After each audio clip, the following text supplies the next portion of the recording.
Hola, ¿qué tal? Otra vez de nuevo aquí, otra semana.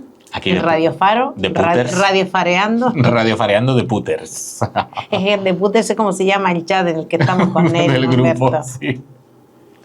En fin, ¿qué tal, Dieguito? Pues Esta semana. yo sigo fabuloso. Fabuloso, ya estupendo. Mira, shiny vengo. Madre para mía, aquellos que no estén amarillo fosforescente. Pues los que no estén viendo el vídeo, yo estoy pasando todo por colores estos... Pero van primarios, pero bueno.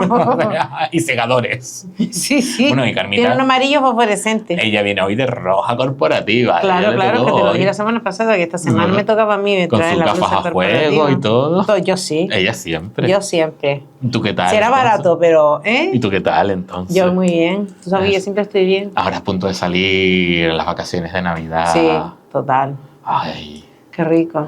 chiquillas, nosotros las Es que vamos a extrañar, ustedes nos van a extrañar, pero... ay, Qué maravilla. Es que yo me guardé días de vacaciones este año. No las cogí todas para meterlas en Navidad aquí. es que ella es lista, ella sabe, ella ha vivido cosas. Sí, pero ya te digo una cosa, ¿eh? Ujú. Llevo un montón de años en la administración y he venido a enterarme este año. He venido a enterarme, no, he venido a hacerlo este año. O sea que...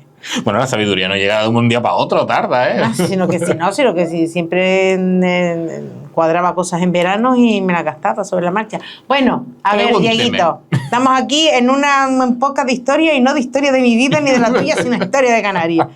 ¿Por qué esta semana la historia puta? Por reputa. Joder, sí es verdad, el tema que tenemos. Porque hay gente que las pasó Muy canutas, chunga. tuvimos una época muy mala y esto debería oír la gente que dice que estaríamos mejor con Franco. Con la rata. Ahora le vamos a decir lo bien que íbamos a Total. estar. Hoy les vamos a hablar de la sección femenina, que habrá gente que ya se le están poniendo los pelos de punta, que ahora ha vivido esto, o escuchó historias de gente que ha vivido esto, Sí. de Acción Católica, de la sección femenina y Acción Católica, dos organizaciones Que igual- creadas Perdón. para Sí, que educar a las mujeres en los principios del franquismo y de la Iglesia, y sobre todo para que fueran ellas quienes educaran a sus hijos y hijas en los principios del régimen represor. Esto es externalizar y lo demás es bobería. Sí, sí. Y externalizar Claro, malamente. porque, o sea, lo chungo. porque se necesitaban ciudadanos que ni se opusieran al régimen y que acataran. Ujú. Gente sumisa. Y para eso se les ocurrió que las madres podían ser desde chicas. Pero claro, primero había que educar a las madres. Claro, o sea, para que ellas lavaran cerebros, la idea era lavarles el cerebro a ellas primero. Y ese fue el proceso. Sí, el proceso bestia. El proceso bestia.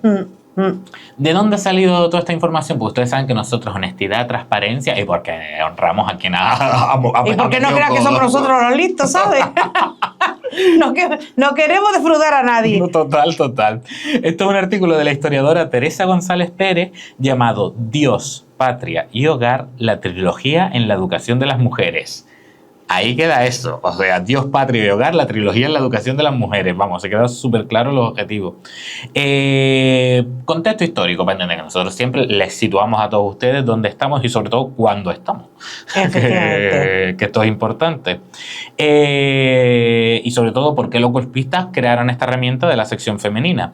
En el momento del golpe de Estado, el gobierno democrático del momento era el Frente Popular, o sea, eran las izquierdas que se habían unido y ganado el 18 de julio de 1936. España seguía siendo una república, pero ocurrió el golpe de Estado ese año. Ojo, el golpe de Estado quería acabar con una república que había logrado avances sociales muy importantes, sobre todo ahora que estamos hablando en el mundo, o sea, de los derechos de las mujeres, pues el sufragio femenino, por ejemplo, o la aprobación del divorcio, que fueron dos avances. Sí, pues igualaba a los hombres con las mujeres. Total, y luego muchísimas cosas más que también conseguían reducir la brecha de género, como la creación de un Estado laico, la separación entre la Iglesia y el Estado, mejoras en las condiciones laborales y, por supuesto, el reconocimiento de la igualdad entre hombres y mujeres, que eso ya fue algo que en la República se trabajó. Pues, ¿qué ocurre? Que el régimen dictatorial surgido del golpe de Estado dice aquí hay que controlar este despiporre, porque para ellos esto... Eso era como Sodoma y Gomera. ¿Has oído eso? No, pero me Sodoma y Gomorra, Sodoma y Gomera. Porque claro, no, este modelo de mujer empoderada con derechos, dueña de sí misma que se estaba creando en la República, dicen no, el modelo de mujer que veía el fascismo era básicamente el de que tuviera que estar en el hogar y además formando desde el hogar a los futuros ciudadanos que no se opusieran al régimen. Y se valieron desde las herramientas tanto desde el Estado como desde la Iglesia Católica. En febrero de 1934, un tal José Antonio Primo de Rivera, ¿le sonará el apellido Primo de Rivera? José Antonio Primo de Rivera fue el que fundó el partido llamado Falange Española, tradicionalista y de las Juntas Ofensivas Nacional Sindicalista. Que nos gusta un nombre largo. Un nombre largo, por favor, qué horror, todo junto aquí en esto, ¿sabes? O sea, la Falange de las Once, esta que aparece, que todavía aparece en las papeletas electorales. Sí, todavía existe, se presenta a las elecciones. Pues en el 34, poco antes del golpe de Estado, se crea este partido.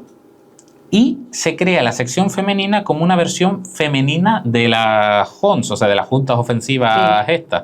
Estaban dentro del partido, pero tenía, ¿cómo se llama esto? Su facción, no, su... No, ¿cómo se le llama ahora cuando dice...? Bueno, da igual, sigue. Ya se me ocurrirá la palabra. Bueno, y luego, después del golpe de Estado, a esta institución que nació dentro de un partido fue la que se le dio la misión de formar a las mujeres en el nuevo ideario fascista, que básicamente fue el que ganó la guerra, como todos ustedes saben. Esto fue por el lado desde la administración pública, desde el Estado, pero por el lado de la Iglesia se crea otra institución que es Acción Católica. Que fueron así. O sea, hermanadísimos de la mano, uña y carne. Uña y roña, más bien, sí. En este caso, porque...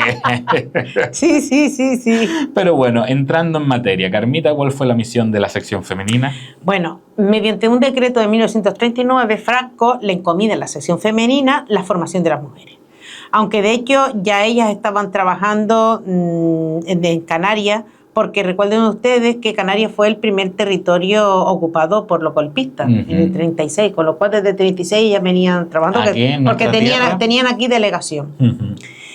La sección femenina estaba a cargo de Pilar Primo de Rivera, hermana de José Antonio e hija de Miguel Primo de Rivera, que ya había sido un dictador que llegó de 1923 a 1930 antes de la República, y que llegó, fue dictador por un golpe de Estado que apoyó el rey Alfonso XIII. Que por cierto... Me cago en los Borbones. Total, un pequeño inciso, no sé si han visto que ahora está como muy de moda esta nueva serie que están estrenando de Ena, la mujer de Alfonso XIII. No pienso verla. Yo me niego a verla porque... niego a verla y además he oído críticas y creo que tenía yo la razón, porque no te van a contar la verdad de esa mujer.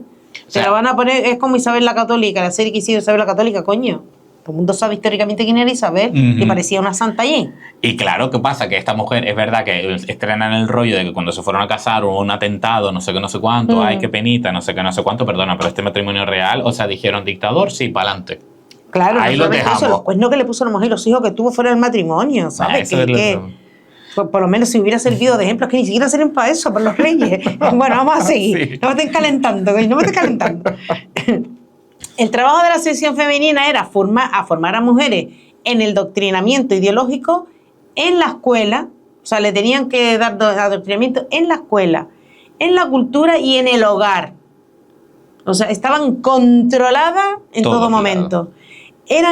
¿Por qué? Porque eran necesarias madres saludables y fuertes, porque claro, después de una guerra falta población y había que repoblar el país con hijos sanos. Por lo que se hacía mucha hincapié en la higiene y en el deporte para que fueran mujeres fuertes. Pero fíjese usted, la higiene y el deporte... Con el hambre que hubo después de la guerra. Y utilizar esto como herramienta política, es que son cosas... No, claro, es que lo tuvieron clarísimo. Además, el fascismo, esto es una idea fascista. Sí. El fascismo lo tiene, pero claro, hay que ir a por la mujer. Otro de los puntos fundamentales en esta formación era el respeto a la figura masculina y acatar sus opiniones. No solamente sus órdenes, sus opiniones. Lo que quiere decir cumplir las órdenes de los padres, de los maridos o de tus hermanos si estás soltera y no tienes padre. Las opiniones y los criterios de las mujeres eran las de su marido. ¿Creen ustedes que estamos exagerando? Vamos. Sigan escuchando. En Canarias estaban la Delegación Provincial de Las Palmas y la Delegación Provincial de Santa Cruz de Tenerife. Luego habían delegaciones insulares en cada una de las islas y luego las delegaciones locales. No tenían autonomía y dependían estrictamente de manera jerárquica de la Delegación Nacional, por supuesto. De Pilar, básicamente. Sí, por supuesto. Al principio, hasta 1939, hasta que se firma el decreto donde se le otorga desde el Estado este poder, se entraba en la sección femenina de manera voluntaria. Claro, como era voluntaria, ¿quién entraba ahí? Pues las mujeres que no tenían que levantar por la mañana para ir al campo a trabajar, que eran chicas de clase media y alta, pero claro, con el tiempo, después de la guerra, y ya después de firmado el decreto, esto había que influenciar y pillar a todas las mujeres, y esto se fue haciendo con el tiempo obligatorio, y ya lo veremos después de qué manera lo hicieron obligatorio. Mientras tanto, mientras ellas estaban, mientras hacían sus quehaceres, bueno, que es que ellas entraron de forma voluntaria, y la verdad es que ellas trabajaban, o sea, hacían un montón de acciones. Ellas se dedicaban, por ejemplo, a apoyar a los soldados que estaban en el frente, como pues mandándoles cartas, mandándoles fotos, fabricándole uniformes, haciendo vendajes, trabajando como enfermera. Se dedicaban a obras de beneficencia, buscando donativos, ya fuera con actos benéficos como obras de teatro, funciones, todo esto, y también recogían comidas, gestionaban comedores sociales, como por ejemplo había uno en Venegas. Recoger ropa y juguetes para los niños. Creo que todo esto suena como algo súper positivo, pero todo esto era con el objetivo de promover el fascismo. O sea, claro, porque mientras estaban haciendo esto, reclutaban a nuevas chicas jóvenes, y iban predicando y adoctrinando para asegurar la adhesión al nuevo régimen, que cuando viniera el advenimiento, ya todo el mundo estuviera a favor de obra. Mientras toda esta actividad, quienes hacían estas actividades era un servicio que se llamaba auxilio social dentro de la sección femenina. Se compartían, tenían planes, y uno de los planes era el auxilio social. Pero también en Canarias se creó la cartilla de la madre, que era donde se enseñaban conocimientos de puericultura y de higiene infantil. O, por ejemplo, se creó la Casa del Niño Las Palmas, que ahora está abandonada, pero muchos de ustedes tienen que acordarse de ella, que está en Zárate, por encima del hospital, más o menos por encima de Martín Freire. Que bueno, tiene una leyenda de, ¿cómo se llama esto? De cosas paranormales. Y tal, sí, porque aquello fue, esa es otra historia, la casa del Niño Las Palmas. Eso fue una historia de horror. Recogían niños abandonados o huérfanos, niños y niñas, armados de huérfanos. Y también se abrieron guarderías, sobre todo en Tenerife se abrieron muchas guarderías para recoger a niños de 0 a 6 años mientras la madre trabajaba, y abrían todo el día, creo que de 7 de la mañana a 8 de la tarde, era un horario amplio. Dieguito, ahora viene el plato fuerte, ¿no? No, total, porque... Te lo dejé todo para ti. Ahora les hemos hablado de la uña, toca hablar de la roña. No, ahora toca de la roña. Básicamente, porque vamos a hablar de Acción Católica, una institución creada desde la Iglesia, pero que junto con la sección femenina se encargó de reeducar a las mujeres, porque además ahí va enfiladísima. Sí, van los dos así. Directamente, Acción Católica, eso dependía directamente de la Iglesia. ¿Cómo era la situación jurídica de la mujer en este momento? Para poder entender también bien el contexto. En marzo de 1938 se publicó un decreto que deroga la ley del matrimonio civil. O sea, esto es, tú vas a casarte por lo civil, no, a la Iglesia o a Cristo. Solo se podía casar para la Iglesia. Deroga el divorcio con carácter retroactivo. O sea, esta es una bestialidad. Una bestialidad. Pero es mujer, porque el divorcio se puso para que muchas mujeres dijeran, este hombre, es un abusador, no, lo siguiente. No, y para el que no se quería que se separara. Y para que no se quería que se separara. Pero con carácter retroactivo es obligar a gente a... Anuló los divorcios que se habían hecho hasta ese momento, y estabas casada. Sí, y volvías a estar casada. Y además casada con vez de tú saber quién en ese momento. Con quien te tocara, que es una lotería. Total. Bueno, y eso se anulaba, seguían todas casadas.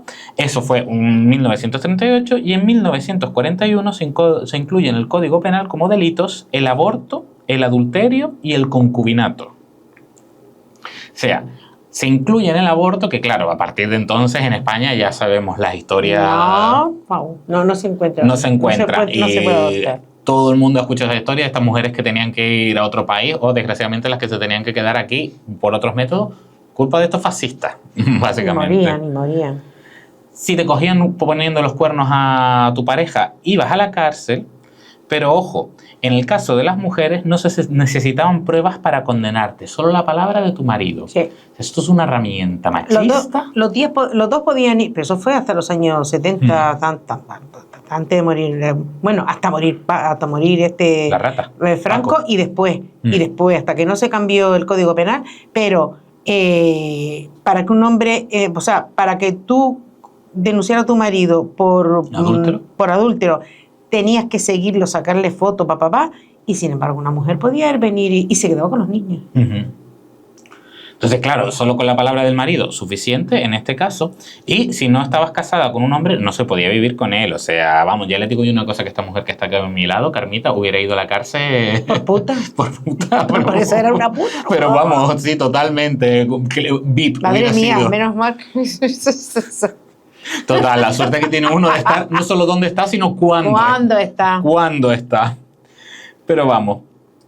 ¿Qué más cosas tenemos? La mayoría de edad era a los 21 años, pero las mujeres en realidad no podían abandonar el hogar de los padres hasta los 25, a menos que fueran casadas, porque claro, su tutela pasaba a su marido, entonces seguía siendo menor de edad en la práctica a la hora de ejercer derechos. El trabajo fuera del hogar para una mujer no estaba permitido si no venía por el permiso justamente del marido o del padre. O sea, estaba prohibido literalmente que una mujer sola, ella dijera, yo quiero ir a trabajar sin permiso de hombre. De un hombre. Y si, o sea, para que vean cómo estaba la machistada esta, que si el sueldo del marido no bastaba para mantener la casa, se le otorgaba un subsidio que completara el sueldo. Todo esto para evitar que la mujer saliera, tuviera una independencia económica. O sea, porque al final esto es utilizar las herramientas de ayuda social con una perversión increíble. La subordinación al marido llega básicamente a tal extremo que las mujeres, esto les va a sonar mucho de que se ha repetido, pero por lo visto no se ha repetido suficientes veces. La gente no se lo cree. La gente no se lo cree, de que no podían tener dinero propio, no podían abrir cuenta corriente, no se podía viajar, no se podía ganar un sueldo ni nada de esto sin la autorización del marido o del padre o del hermano o del tutor varón.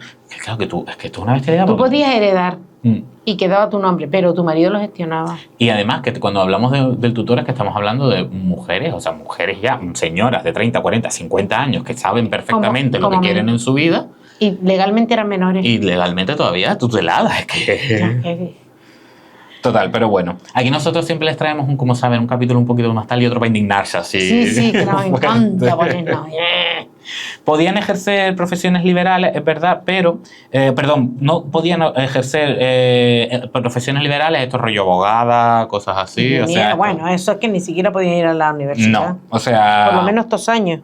Y si alguna se dedicaba a actividades intelectuales, se las tachaba directamente de mujeres masculinizadas, de machorras, como insulto además, porque siempre el rollo de todo, tanto lo de marica como machorra, eso siempre ha sido el insulto nacional. Cuando yo empecé a estudiar ingeniería, que mi madre nunca se quedaba con el nombre de la carrera, decía, Carmelita, ¿qué estudiabas? ¿Qué estaba estudiando su hija? Decía, mira, yo no sé, pero es una carrera de hombre. Y eso fue en el 80 y tanto. Bueno, hoy en día tampoco es tanto.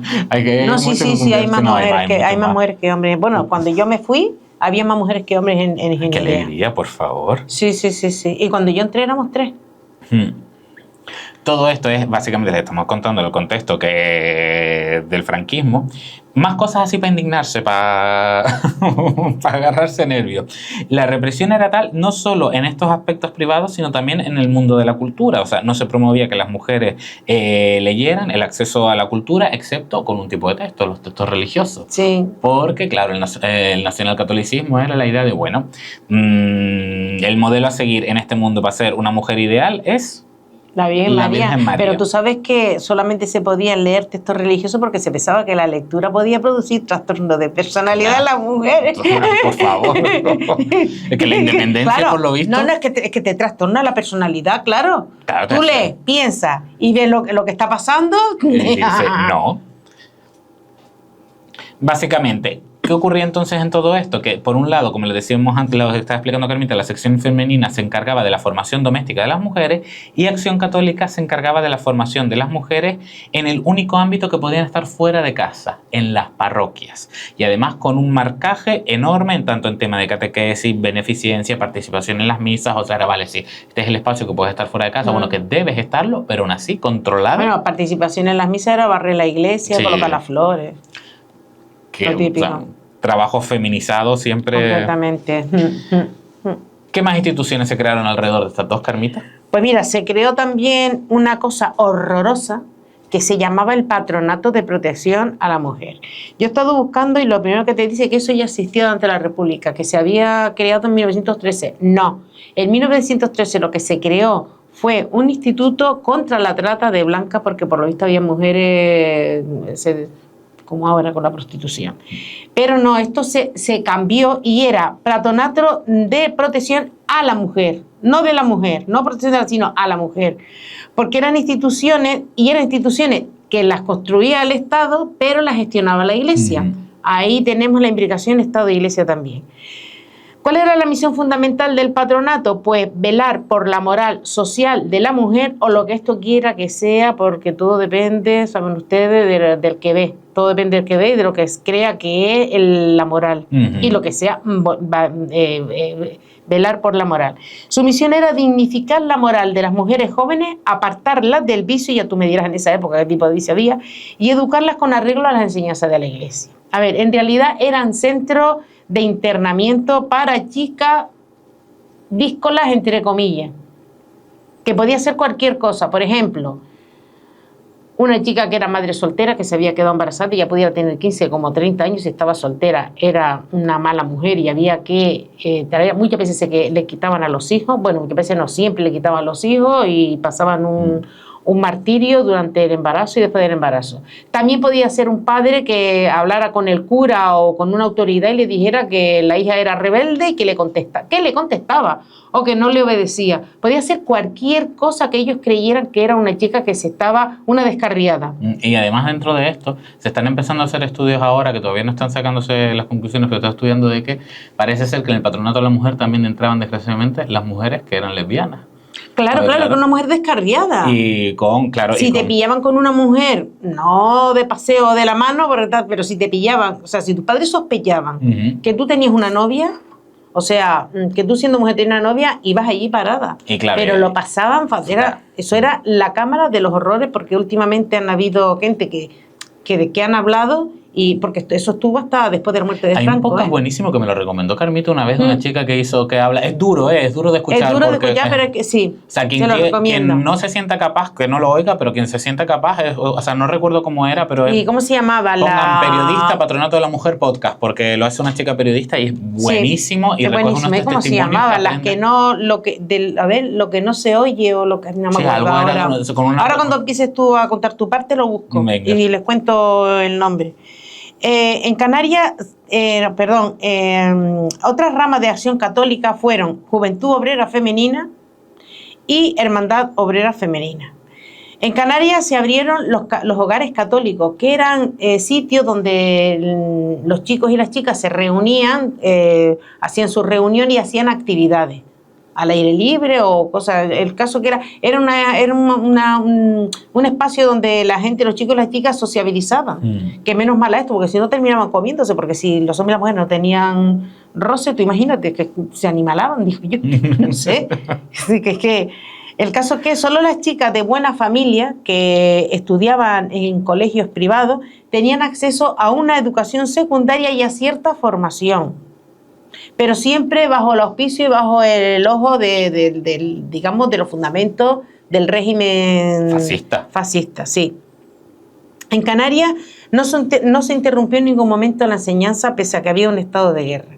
Y para garantizar que se impartieran los fundamentos ideológicos ya desde el principio, se creó una figura que era una autoridad militar para la enseñanza primaria, ya fuera pública o privada, en las escuelas.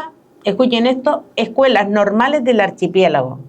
¿Por qué? Porque claro, las otras eran las que no eran normales, que eran las escuelas de la República. Sí. Las de ellos eran normales, ¿sabes? Desde luego, el caso es que también se crearon en el ámbito rural escuelas unitarias, que todavía hoy hay escuelas unitarias. Son estas escuelas en las que no hay niños suficientes para llenar aulas, un aula de primero, aula de segundo, aula de tercero, pero sí hay niños, pero hay que darle clase a los niños, y el caso es que tú puedes ver en un mismo salón a niños de varias edades, y la verdad es que yo tengo amigas maestras que dicen que son una experiencia que la verdad hoy día en aquella época. Claro, porque hoy día la idea es educar. Antiguamente estas escuelas fueron con la idea de lavar cerebros, literalmente. Sí. Tanto en la provincia de Las Palmas como en Santa Cruz de Tenerife, desde 1937 se pusieron en marcha escuelas para la formación de mujeres, porque no solamente era ciencia primaria, sino ya, aunque la gente estuviera crecida. Sobre todo, el principio fundamental en cuanto a la enseñanza de la mujer y a la instrucción era que las mujeres debían ser instruidas no para superar o equipararse al marido, no, sino para mantenerse con dignidad al lado de él. Es decir, sí. Como duele escuchar estas cosas. Sí, por ejemplo, tú eras un hombre de negocio que tenías que ir a una fiesta, una cena o lo que sea, tu mujer no tenía que ser inteligente, pero sí tenía que saber mantenerse en esa escala social, saber llevar una conversación, lo mínimo, para no parecer retrasada mental. Porque tú también querías sentirte orgulloso de esa mujer. Claro, porque querías mostrar un florero bonito, básicamente. Claro, que llevar una conversación. Bueno, también existió una cosa que se llamaba servicio social, ¿verdad, Nieguito? Sí, esto es...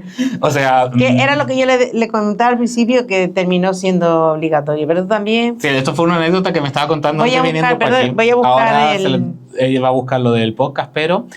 bueno, que era el servicio social. Bueno, que seguramente a algunos de ustedes lo habrán escuchado de alguna tía abuela, alguna madre o abuela que algo les habrá comentado de esto. Que se instauró en 1937, duró largo, fue cambiando durante el tiempo, pero bueno, era el equivalente al servicio militar para los hombres y en este momento duraba 6 meses. Obligatorio para las mujeres solteras entre los 17 y los 35 años. Y de aquí estaban exentas pues aquellas mujeres que ya estuvieran casadas en esa edad o las mayores de 35 años aunque fueran solteras. Si la mujer tenía estudios de bachillerato, el curso pasaba en este caso de 6 meses a 3 meses. Pero era obligatorio, o sea, si estabas en el rango de edad de 17 a 35 soltera, tan obligatorio que si tú no tenías este servicio social hecho, no podías sacarte una titulación, no podías acceder a un puesto de trabajo, no podías expedir ningún certificado, no podías tener carnet de conducir, o sea, tú para ser una persona funcional tenías que pasar por el curso de lavado de cerebro, básicamente, si no, no se te dejaba funcionar en sociedad, digamos. Le veo que Carmita está motivadísima buscando... Sí, es que ahora no me acuerdo el nombre, pero bueno, creo que ya di con él.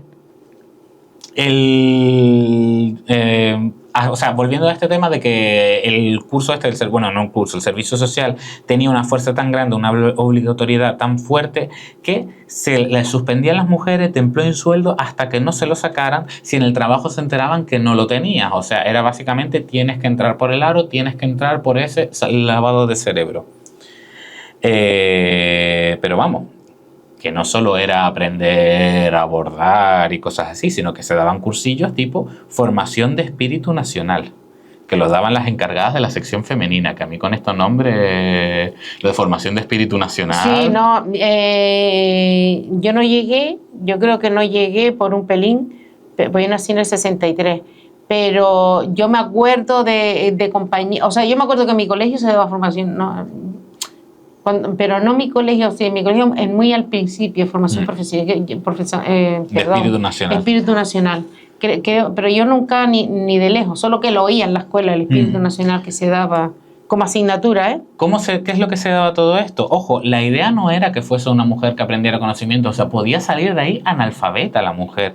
La idea puede ser analfabeta, pero se les enseñaba costura, se les enseñaba bordado, decoración, tareas del hogar, cocina, cuidados de los hijos e hijas, o sea, básicamente la idea de mujer que tenía el régimen, que era una persona cuidadora, o sea, solo cuidadora, y que mandase, o sea, enviase a sus hijos y a sus hijas, a las futuras generaciones, las mismas ideas del régimen. En este caso, tanto en las escuelas de primaria como secundaria, universitaria y magisterio, se daba religión, política, gimnasia. O sea, las mujeres obtenían este tipo de asignaturas, pero estas clases las daban miembros de la sección femenina. O sea, todo venía ya filtrado y refiltrado por las ideas del régimen. Todo esto encabezado siempre por Pilar Primo de Rivera, que es esta mujer que tuvo una frase en un momento algo así como era que el ideal más grande de una mujer era estar en casa sirviendo a su marido. Sí. Algo así, o sea, sí, es un elemento. No, eso sí lo oí yo cuando pequeño, ¿eh? Y ya creo que mi madre me lo llegó a decir, que la carrera más bonita de una mujer era ser madre y estar en casa y sirviendo al marido. Claro, pues es que hay gente mayor que yo que eso lo tiene que... La mejor carrera de una mujer, me lo dijo cuando yo pequeña. Claro, porque es que eso cuando te lo meten en vena, es que... Terminó diciendo, ella repetía lo que le decían. Y ahora, cuando termine, voy a decir una cosa allí. Y bueno, ¿cómo fue la situación de estos tipos de centros en Canarias? En Canarias llegó a haber 14 centros de escuela-hogar y 27 escuelas de formación donde se impartían, pues, aparte de todo lo que les hemos hecho de bordado y tal, sí podían estudiar algunas cosas como artesanía o ser divulgadoras sociales o enfermeras. También, digamos, profesiones que se relacionaban con las mujeres. Siempre. Sí. En las fábricas y centros de trabajo también se impartía la instrucción a las empleadas durante la jornada laboral, como en las fábricas de tabaco, que ya les hemos hablado alguna vez. Bueno, les hemos hablado de la fábrica de tabaco antes del golpe de Estado nosotros, pero que aquí en Canarias tuvieron su presencia, o en el de la fosforera, y este fue el caso de Fosforera Canaria, lo pronuncio bien, Sí. que se les enseñaba desde leer, en este caso a las mujeres se les enseñaban a leer, pero también predicamento ideológico. Claro, Una es que cosa con la otra. es como, claro, o sea, estás trabajando y hay alguien... Este tema es súper intenso, esto ha sido como un contexto, porque claro, les hemos dado pinceladas de Canarias, pero vamos, igual habría que volver a tocarlo en el futuro. Sí, si ustedes quieren, porque aquí no dio tiempo a contarlo todo, ¿sabes? Que no daba tiempo a ponerlo todo porque habían planes intensos, hablaba del albergue de Arinaga, en el albergue de Arinaga sí me enteré yo de gente que hacía allí los campamentos todo el verano, eran Que 3 meses. Nosotros veníamos hablando en el coche de cómo, por ejemplo, ya en la época de Carmita había cambiado bastante el sistema, Sí, porque había cambió cambiado. muchísimo Claro. esto, que ya era un verano, ¿no? Eran 3 meses en verano. No, pero ya era sobre todo... Bueno, yo como nunca fui, mi madre nunca me dejó ir, pero como nunca fui, yo sé que las chicas hacían actividades, pero no sé dentro si daban ideología, ¿no? Cuando yo tenía edad para ir, por ejemplo, ya había muerto Franco, la cosa había cambiado. Y... Pues eso, que esto ha ido cambiando muchísimo. Sí. Hemos estado hablando más de la época posguerra 30, civil. 40, 30, 50 y principios de los 60, eso fue lo bestia, sí. Ahí sí. El podcast que estaba yo mirando se llamaba De eso no se habla. De eso no se habla, es verdad. De eso no se habla. Son silencios que hay en la vida de una mujer y empieza un día a tirar del hilo y se entera de cosas. Recuerda cosas de su vida y empieza a preguntarle a las madres, está muy bien. Recibió premios, no sé cuánto. ¿Ustedes han ido alguna vez a un machista que le dice, oh, sí, yo soy machista, si yo soy machista por culpa de mi madre, porque claro, si mi madre me podía ver... lo que queremos nosotros, por lo menos yo que fui la que encargada de hacer el esto, pero Diego también está de acuerdo porque lo hablamos antes. Lo que queremos hacer nosotros con lo que hemos querido explicar aquí es que las mujeres son las que, o sea, si tú controlas a la mujer, porque la mujer es la correa de transmisión, lo saben ellos perfectamente, porque lo mismo pasó cuando el nazismo en Italia, el nazismo en Italia, lo mismo pasa en todos lados. Es decir, si tú controlas a la madre, que es la que cría al niño, tú le lavas el cerebro, la madre le lava el cerebro. Era lo que yo decía. Mi madre estaba súper orgullosa de que nosotros estudiáramos, pero cuando yo era pequeña, mi madre me decía que la carrera más bonita para una mujer era saber coser, hacer de comer, o sea, servir a la casa, servir al marido y criar a los hijos. Eso me lo dijo mi madre a mí con 8 o 9 años, que yo sé perfectamente que mi madre se desvivió para que yo hiciera una carrera. Y que además tu madre trabajaba, o sea... Y mi madre trabajaba, mi madre manejaba la casa. Claro, o sea, que ella no entraba dentro del ideario franquista para nada. Esto es lo que había jurídicamente, sobre todo al principio, y los controles. Pero luego dentro de cada casa había un mundo. Yo me he criado en casa donde las mujeres, mi abuela manejaba la casa, mi abuela, la otra, la madre de mi madre, manejaba su casa. O sea, todas aquí, ¿en qué casa canaria no han manejado? Sin embargo, fuera de la casa, ellas no eran nada. Y eran algo dentro de la casa porque los maridos total para que ellas lo hicieran, porque era un trabajo que se quitaba de encima también. Manejar a los chiquillos, el dinero de la casa, saber lo que se compra, lo que no se compra, lo que hay que arreglar, eso lo llevaban las mujeres porque se organizaban mejor. Pero mi madre, yo siempre he tenido la sensación en casa de que mi madre es la que mandaba. Mi padre nunca... Mi madre, salvo para quitarnos de encima, pregúntale a tu padre. Mi padre decía, fíjate, me preguntas, tu madre es la que sabe si tienes que salir o no. Y nosotros lo sabíamos. Pero fuera de la casa no eran nada, ni eran nadie. Salvo en aquellos espacios que se les daba... Porque son ellas la correa de transmisión de todo. Entonces tú controlas a las madres, controlas al futuro. Por eso cuando dice la gente, no, yo soy machista por culpa de mi madre. No por culpa de tu madre. Tu madre también le comieron el cerebro, sí, y tu madre fue... de un Estado. O sea, es el Estado, es el Estado y es la... Claro, más que la sociedad es el esquema, el armamento, porque no solamente la sociedad es lo que el Estado quiere que sea. No, pero total, también eso es una machista de echarle la culpa a tu madre, ¿sabes? Claro, pero te estoy diciendo, por eso digo yo, cuando un machista te dice que la culpa es de la madre y tú no piensas, tío. O sea, tú no piensas. Tú cuando creciste, ¿no viste que eso no podía ser? Yo eso y así me tienes que aceptar, ¿no, coño? No. Pues mira, con este buen rollo, bueno, nosotros le damos... Qué buen rollo. Nos vamos de... Qué bien me ha venido esto. Para desahogarse. Qué guay. Con este buen rollo y con este rojo carmita amarillo Dieguito para quienes no nos estén viendo. La bandera española. Ay, oye, No quiero... No. No quiero decir nada, pero bueno. Pues nos vamos nosotros, volvemos. En teoría, si todo sale bien, los astros están correctamente alineados, Mercurio no está retrógrado, la próxima vez que nos oigan será a partir del 11 de enero. En teoría, que en la práctica de repente capaz que nos ganamos una lotería cada una y... Lo hemos hecho así para que le dé tiempo a recoger los reyes, a jugar el día 7 con ellos, a romperlo, a cambiarlo, si lo tienen que cambiar antes del 10 y el 11 todo el mundo aquí oyendo. Total. Bueno, también el 12 nos vale, pero ya. Pero quiero. Pero ya está. Y nada, y con esto, pues lo que sea que celebren en estas fechas, que lo pasen súper bien. Pásenlo súper bien. Si no celebran nada, también pásenlo genial. Coman y beban y jártense. Pero eso, jártense a comer. Es verdad que eso es una maravilla, ¿sabes? Sí, una maravilla. Y yo quiero hacerles una pregunta a todos ustedes, a ver si lo pueden poner en algún comentario, los que tengan en mi teléfono, lo que sea, nos mandan mensajes. ¿Tienen fecha en sus casas o antiguamente en sus casas escucharon fecha para poner la decoración de Navidad? Ya tuvimos aquí un debate y en mi casa era o el 13 de diciembre o el hoyo de la Concepción. Yo quiero escuchar cuál de las dos fechas o si está relacionado, por ejemplo, con una franja de edad. En plan, no, mis abuelos que eran más mayores esta fecha, mis padres o mis hermanos, pues esta otra. Sí, hablamos de fechas de nuestros padres y nuestros abuelos, porque nosotros ya lo hacemos cuando nos da la gana. Pero, ¿cuál era la tradición en la casa por nuestros padres y nuestros abuelos? A ver, y si nos lo comparten, pues genial. Sobre todo el Belén, porque antes cuando yo chica no se ponía el arroz, no se pusía después de grande, se ponía el Belén. Yo digo cuando yo era chica como si yo fuera una vieja, pero es que tengo miedo. Lo disimulo muy bien, pero tengo miedo. Bueno, mi gente, les dejamos que ya nos hemos pasado de tiempito, pero como ya es el como ya nos vamos hasta el año que viene, pues sean felices y... Coman perdices. Coman manices. Que es más vegano. Es vegano. Las perdices están baratas también, si están congeladas son baratas. Muchísimas gracias a Neri y Berto por dejar que se nos vaya el baifo, como siempre, cada semana. Sí. Pobrecito. Nos vemos. Un besazo a todos. Venga, adiós. Hasta la próxima, hasta el año que viene.